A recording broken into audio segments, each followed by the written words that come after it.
ठीक है, बिस्मिल्लाहिर्रहमानिर्रहीम। I want to cross line.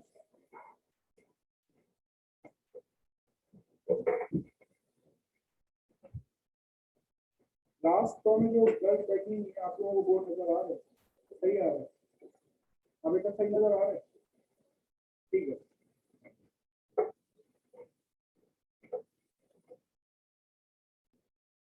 ठीक है, बिस्मिल्लाहिर्रहमानिर्रहीम। आपसे बात कर रहे हैं सेकेंड ईयर बायो में। टोटल चैप्टर्स कितने? टोटल चैप्टर्स हैं 13 चैप्टर्स। ठीक है, टोटल नंबर ऑफ चैप्टर्स 13 है। चैप्टर 1 से लेके 5 तक जोलॉजी और बॉटनी दोनों है। चैप्टर 6, 7, 8 बॉटनी है। चैप्टर 9, 10 जो है वो जोलॉजी है। चैप्टर 11 और 12 बॉटनी है और चैप्टर 13 जो है वो जोलॉजी।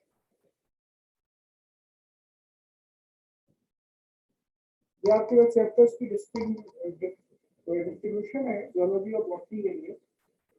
और वक्त के साथ साथ आप पढ़ते जाएंगे, आपको अंदाजा हो जाएगा कौन सा जोलॉजी है, कौन सा बॉटनी है। तो शुरुआत जो मैं करता हूँ वो करता हूँ चैप्टर 7 से। ठीक है, चैप्टर 7 समझ में आएगा तो 6 आएगा, 6 समझ में आएगा तो 8 समझ में आएगा, और 8 समझ में आएगा तो 9 समझ में आएगा। ये सीक्वेंस है आपके पास इन चैप्टर्स की। किसी भी वक्त अगर आप ये सोचते हैं कि हाँ चलो हम छुट्टी कर रहे हैं, अगला टॉपिक हमें समझ में आ जाएगा, तो सारे टॉपिक आपस में इंटर रहेंगे। बात शायद आपको मेरी पहली क्लास में समझ में नहीं आएगी, तो आप चैप्टर्स करेंगे तो आपको समझ में आएगा कि चैप्टर 7 पढ़े बगैर आप 6 समझ सकते हैं, ना आप 8 समझ सकते हैं। किसी के ध्यान में ये बात आए कि बुक चेंज होने वाली बात, तो कोई और ऐसी चीज, देखिए अभी तक तो बुक मार्केट में आई नहीं है, और बुक के एक्चुअली टॉपिक्स है वो शेयर हो चुके हैं कि ये आपके टॉपिक्स, तो जो आपके टॉपिक्स हैं वही ऑलमोस्ट जो आपके पुराने वाले हुए। तो चैप्टर 7 से शुरुआत करूंगा। चैप्टर 7 में सबसे पहले कुछ मैं बेसिक्स पढ़ाता हूँ पहले दिन में। ठीक है, बेसिक्स में क्या चीजें मौजूद है? बेसिक्स में सबसे पहले आपसे बात करूंगा क्रोमोसोम के बारे में।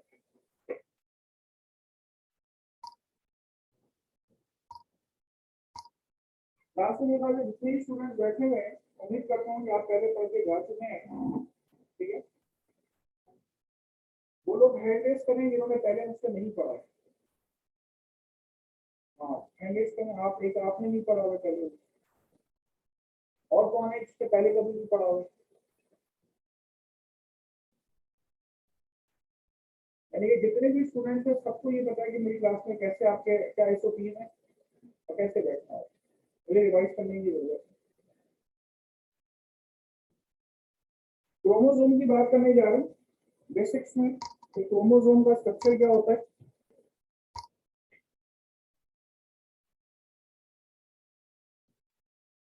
देखिए, क्रोमोसोम आपके पास ऐसा स्ट्रक्चर है।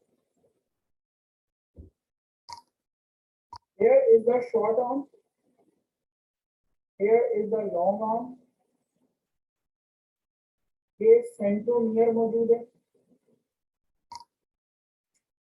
और सेंट्रोमियर के दोनों तरफ ये मौजूद है आपके पास काइनेटोकोर।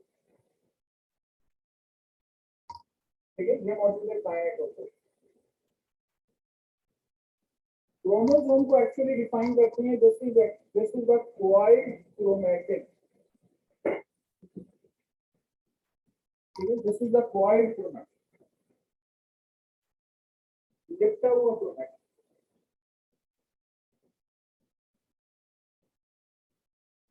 क्रोमोसोम एक स्वेटर की तरह का है। क्रोमोसोम जो है वो एक स्वेटर की तरह का है। अगर मैं चाहूँ कि ये स्वेटर जो है धागे के अंदर कन्वर्ट हो जाए, तो क्रोमोसोम आपके पास एक अलग स्वेटर की तरह है।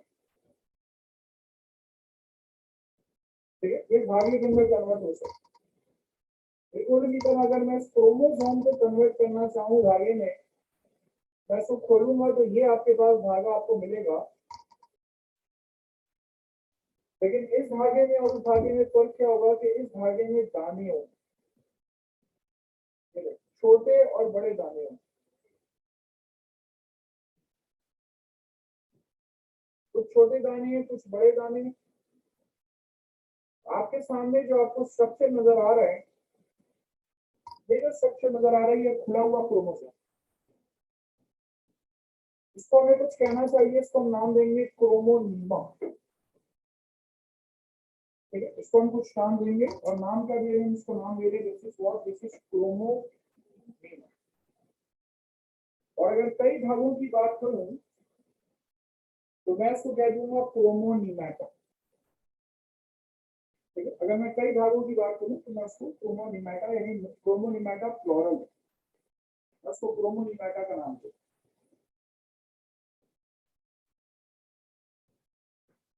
जो धागा आपने खोल के यहाँ पे देखा है, ये कहलाता है डीएनए। और जो दाने आपको नजर आ रहे हैं, चाहे छोटे दाने हैं चाहे बड़े दाने हैं, ये दाने कहलाते हैं क्रोमोमियर्स।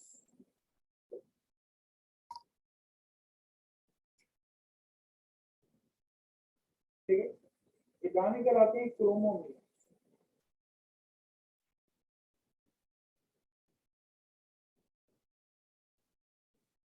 ये एक अगर छोटा दाना है, इसके लिए डीएनए यूं लिखता हुआ है, 2 बार लिखता हुआ है। जो बड़ा दाना है, ये बड़ा दाना है, 8 छोटे दानों से मिलकर बनता है। ठीक है, ये 8 छोटे दानों से मिलकर बनता है। इसके गिर्द भी डीएनए 2 बार लिखता हुआ।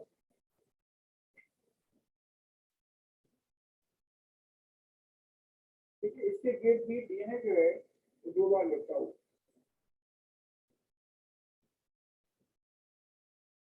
ये भी क्रोमोमियर है, ये भी क्रोमोमियर। 8 दानों वाला ये क्या कहलाता है, ये कहलाता है न्यूक्लियोसोम। 8 दानों वाला क्रोमोमियर कहलाता है न्यूक्लियोसोम। ठीक है, this is termed as what, this is termed as nucleosome. Nucleosome को डिफाइन करते हैं complex of 8 histones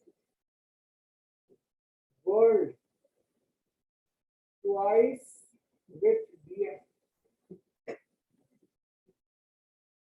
world twice with DNA called nucleosome. 8 stones का कॉम्प्लेक्स इसके डीएनए 2 बार लिखा हुआ हो, उसको हम नाम देते हैं न्यूक्लियोसोम।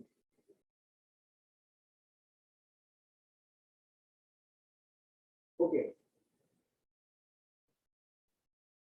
मजीद आ जाइए।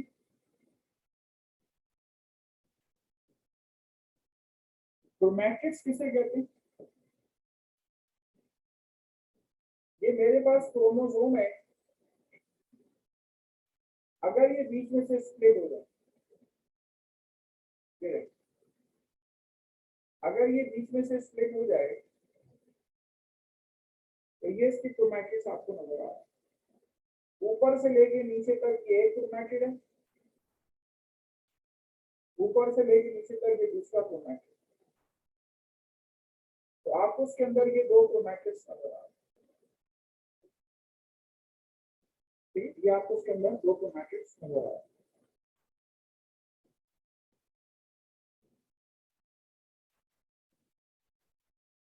फर्दर आ जाइए, क्रोम का वर्ड क्यों इस्तेमाल होता है? CHROME, क्रोम का वर्ड क्यों इस्तेमाल होता है? क्रोम का मतलब होता है कलर। अगर हम किसी सेल में कोई कलर कंपाउंड डालते हैं, स्टेन डाल, कलर कंपाउंड को कहते हैं स्टेन। तो ये कलर कंपाउंड न्यूक्लियस के अंदर जाता है, न्यूक्लियस के अंदर जाने के बाद क्रोमोसोम या क्रोमोनिमा से जुड़ता है और उसको बहुत प्रोमिनेंट कर देता है, जिसके अंदर न्यूक्लियस प्रोमिनेंट होगा। इसलिए आप उसको क्रोमोसोम का नाम देते हैं।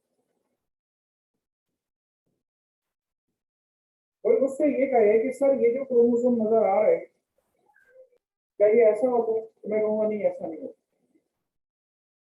बल्कि मेरा जवाब होगा ये कि अगर मैं हाथ में कोई गुट्ठा लूं, ठीक है, जिसके ऊपर से इसका कवर हटा हुआ है गुट्ठा, तो बिल्कुल भुट्टे जैसा होता है क्रोमोसोम। ठीक है, बिल्कुल भुट्टे जैसा होता है क्रोमोसोम। जिस तरह भुट्टे के अंदर दाने प्रॉपरली अरेंज होते हैं, ठीक है, जिस तरह भुट्टे के अंदर दाने प्रॉपरली अरेंज होते हैं, तो बिल्कुल इस तरह आपके पास क्रोमोसोम है।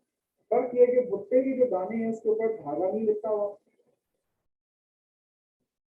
और ये जो आपके पास भुट्टे नुमा स्ट्रक्चर है, ये क्रोमोसोम बिल्कुल स्मूथ नहीं आता। तस्वीर में रखें कि इसको भुट्टे भुट्टे नुमा हो।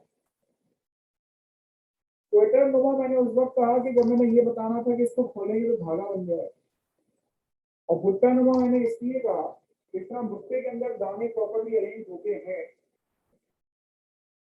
तो बिल्कुल इसी तरह आपके पास, ठीक है, बिल्कुल इसी तरह आपके पास जो है क्रोमोसोम है। चलें, उसके बाद आइए फर्दर मजीद सुन लें। मैं भी अपनी स्किन का सेल निकालूं और माइक्रोस्कोप में लगा के देख लूं, तो सवाल ये होता है क्या मुझे क्रोमोसोम मिलेंगे? नहीं मिलेंगे। मुझे ये मिलेगा, क्रोमोसोमा मिलेगा। जब सेल डिवाइड हो रहा होता है तो उसमें क्रोमोसोम्स नजर आते हैं। बिल्कुल जैसे कि जैसे कोई सफर पे निकल रहा हो तो अपना सामान पैक करके और जरूरी सामान या कीमती सामान लेके जाता है।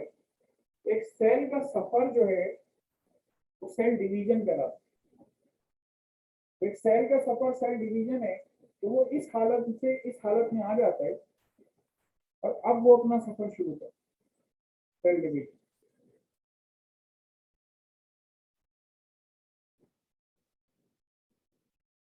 चलिए, तो बेसिक्स में मैंने आपको ये सब बातें बताई है।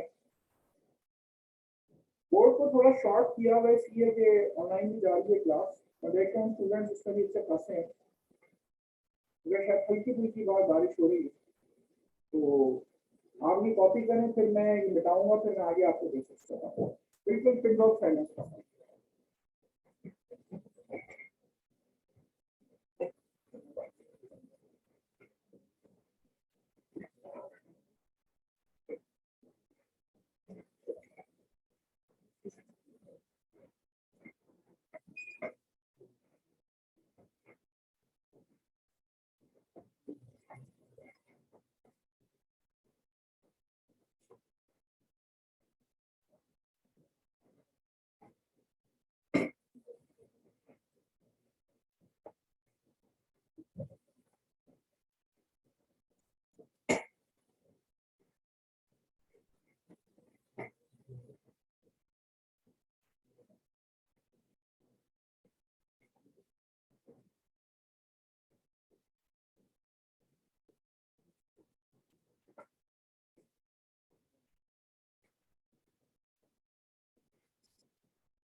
None of your business, please.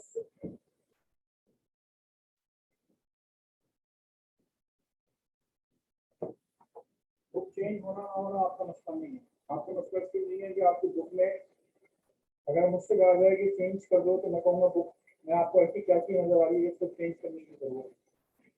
आपको पता है आपके बुक के अंदर लास्ट जो सेकेंड की किताब है उसमें सिलेबस मौजूद है। जापान में, कनाडा में, डेवलप्ड कंट्रीज के अंदर पढ़ाया जाता है। आपकी बुक की शक्ल ऐसी है तो लगता है कि कहते हैं कि मुझे दौड़ो के दौड़ की है, कलर डायग्राम नहीं है वगैरह वगैरह, उसको सस्ता बनाने के लिए। बहुत सारे लोग बुक खरीदना भी अफोर्ड नहीं करते। लेकिन उसका जो लेटेस्ट सिलेबस जापान के अंदर पढ़ा जाता है वो चीजें मौजूद है। आप सोच रहे हैं कि वो उठाएंगे और उससे आगे क्या होना है एक्चुअली, ठीक है, with a little bit change. उस लिटिल बिट चेंज को हम चेंज कहते हैं। तो मैं कहना चाहूंगा जैसे नॉन ऑफ योर बिजनेस, आप ये चीज पढ़ रहे हैं। अगर आप एमबीबीएस में भी जाके ये माइटोसिस मियोसिस पढ़ेंगे ना पहले साल में, तो यही पढ़ाएंगे, उसके अलावा कुछ और नहीं पढ़ाएंगे, इससे कम ही पढ़ाएंगे। फर्स्ट ईयर में आपने जो मलेरिया पढ़ा है, एमबीबीएस के थर्ड ईयर में माइक्रोबायोलॉजी में जितना आपने फर्स्ट ईयर में पढ़ा है उससे ज्यादा पढ़ाते ही नहीं। वो बहुत बड़ा है आपने फर्स्ट ईयर में, ध्यान में रखिए।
चलिए आगे बढ़ सकते हैं।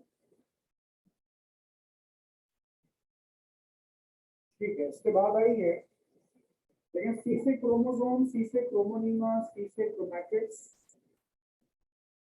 ज्यादा सी से रिलेटेड चीजों की बात हो रही है। ठीक है, सी से क्रोमोसोम, सी से क्रोमोनीमा, सी से क्रोमैटिड्स। अभी बात कर रहा हूँ आपसे सेंट्रोसोम के बारे में।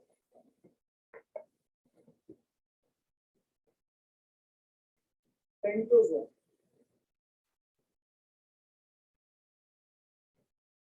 ये दो सेंट्रियोल से मिलकर बने। ठीक है, दो सेंट्रियोल से मिलकर बने। स्ट्रक्चर अपने ध्यान में सारे रिकॉल कर लें, किसी एक से नहीं पूछ रहा फिलहाल, सब अपने ध्यान में रिकॉल करने के सेंट्रियोल का स्ट्रक्चर कैसा हो।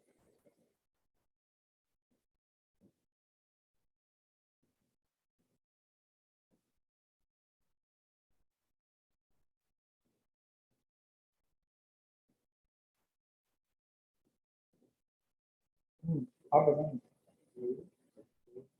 नहीं, हॉलो जो होता है इस तरह से अंदर से हॉलो है, लेकिन स्ट्रक्चर बताने के लिए हम कुछ कहते हैं सेंटेंस फंक्शन से स्ट्रक्चर बना मिल जाए। This consists of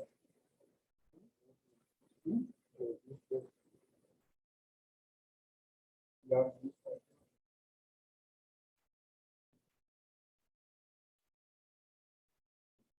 सोचें, सबसे कह रहा हूँ सोचें,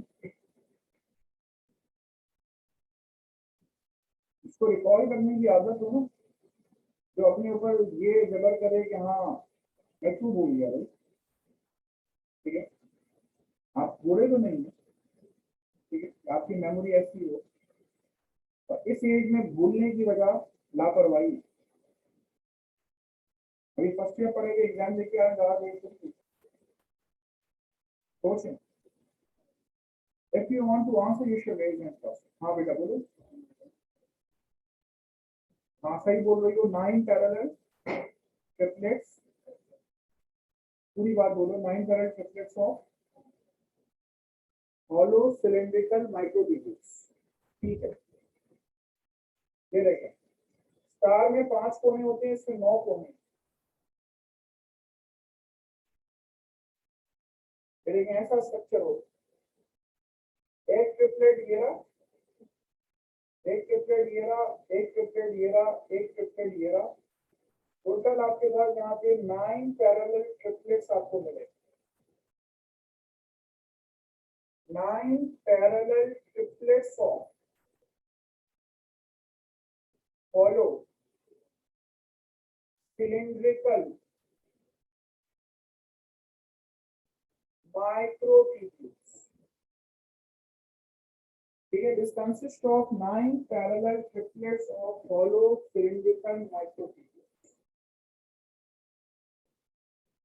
एक सेंट्रियोल का स्ट्रक्चर लिया, ये देखें जैसा होता है, मार्कर का क्या है, आगे से गोल है। आप तस्वीर कर लें कि ये स्टार नुमा, ठीक है, आप तस्वीर कर लें कि ये जो है स्टार नुमा,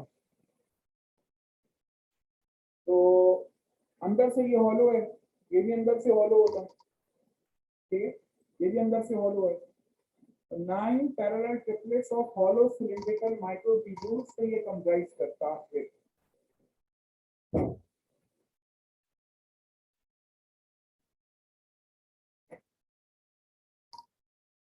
मैं इसका दूसरा सेंट्रियोल बना रहा हूँ।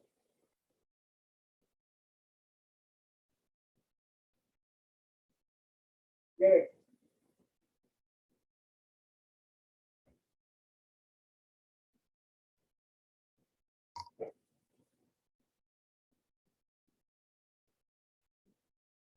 दो सेंट्रियोल्स मिलकर कलेक्टिवली चलाते हैं एक सेंट्रोसोम चलाते हैं। ठीक है, तो ये आपके पास एक सेंट्रोसोम का स्ट्रक्चर है। फंक्शन सुनना चाहता हूँ, इसका फंक्शन क्या है, सेंट्रोसोम का फंक्शन क्या है।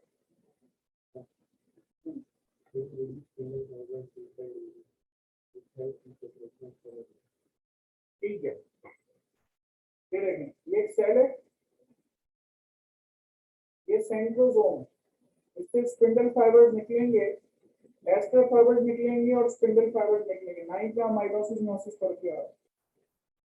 इससे फिर क्या होगा, इससे क्रोमोसोम अटैच हो जाएंगे, फिर क्रोमोसोम जो है वो अपने अपने पोल्स पे मूव करना शुरू हो जाएंगे। ये देखिए, हम इंशाल्लाह इसको आगे पढ़ेंगे, आप इसी चैप्टर के अंदर ये चीज पढ़ने जा रहे हैं, लेकिन मैंने आपको ये चीज रिकॉल कराई है कि आप फर्स्ट ईयर में सेंट्रोसोम या सेंट्रियोल पढ़ के आ रहे हैं। इनका काम क्या है, ये help in pulling chromosome towards the poles, ठीक है। Help in cell division by pulling chromosomes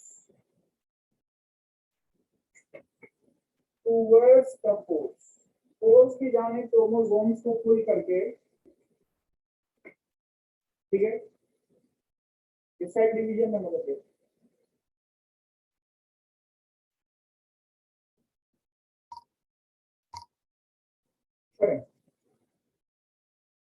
इसके बाद आई सेंट्रोसोम सेंट्रियोल की बात हो गई बेसिक्स।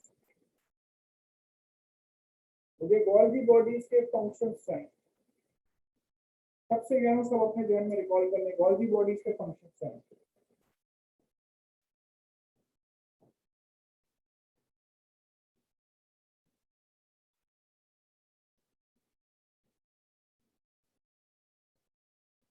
गोल्गी बॉडीज के फंक्शंस चाहिए।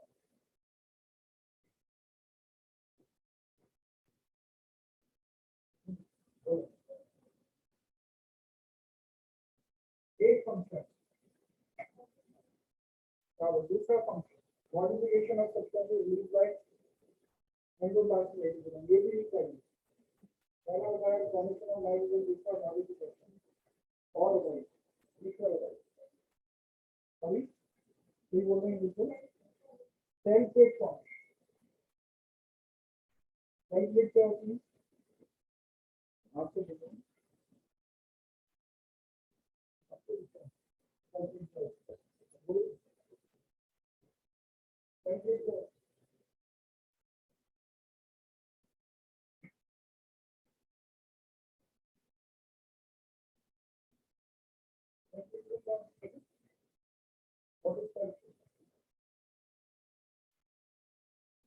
मुझे यही वाला फंक्शन चाहिए था जिसके से मैं गोल्गी बॉडीज रिवाइज करा रहा था।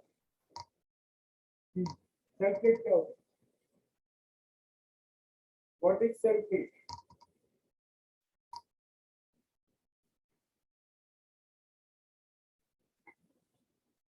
हाँ बेटा बताओ, सेल प्लेट क्या होता है? गोल्गी बॉडीज के फंक्शन में मुझे जितने इन्होंने फंक्शन बताए, मॉडिफिकेशन ऑफ सब्सटेंसेस या लाइसोसोम, मेरे काम का कोई भी नहीं है। जब ये इन्होंने बोला कि सेल प्लेट फॉर्मेशन, तो मैंने इनको रोक दिया, मुझे ये फंक्शन चाहिए सेकेंड ईयर के अंदर बातें समझाने के लिए। सेल प्लेट फॉर्मेशन जैसे क्या, ठीक है, और से देखिएगा, ये प्लांट सेल है, इसमें दो न्यूक्लियस बन चुके हैं। प्लांट सेल में सेल वॉल मौजूद होती है, तो ये अंदर धंस नहीं सकती, ठीक है। प्लांट सेल के अंदर सेल वॉल मौजूद होती है, तो ये अंदर धंस नहीं सकती। तो होता क्या है कि सबसे पहले यहाँ पे दरमियान में कुछ पैकेट्स आके जमा होते हैं और एक छोटी सी दीवार बना देते हैं टेम्पोररी। फिर ये पैकेट्स फटते हैं और एक प्रॉपर दीवार बना देते हैं। ये दीवार क्या कहलाती है, दीवार कहलाती है सेल प्लेट। तो ये जो पैकेट्स आए हैं कहां से आए, गोल्गी बॉडी से। The cells in the cell plate function, the Golgi bodies का फंक्शन। चलें, बेसिक्स में और क्या बताऊं आपको, ये नोट करना चाहेंगे कर लें, इसको मैं नोट तो नहीं करना चाहिए, अभी फर्स्ट ईयर फ्रेश फ्रेश करके आ रहे कर लें, नोट करने की बात।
नेक्स्ट टाइम से अरेंजमेंट आपको याद रहेगी बॉयज, ये वाली जगह पे आप बैठेंगे, ठीक है, और वो वाली जगह और ये ऐसे जो है वो गर्ल्स बैठेंगे।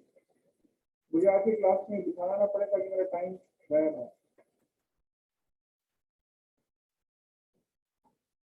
और ये वाली जो गर्ल्स की तरफ की साइड है, मैं इसलिए मजबूर नहीं कर रहा क्योंकि बास ऐसे में इनका कद छोटा है, तो ये है कि उनको बोर्ड नजर नहीं आ रहा होता यहाँ पे। गर्ल्स के बारे में कह रहा हूँ, आपकी अपनी चॉइस है कि आप जो है वो इस तरफ बैठे या पीछे बैठे, आपकी मर्जी।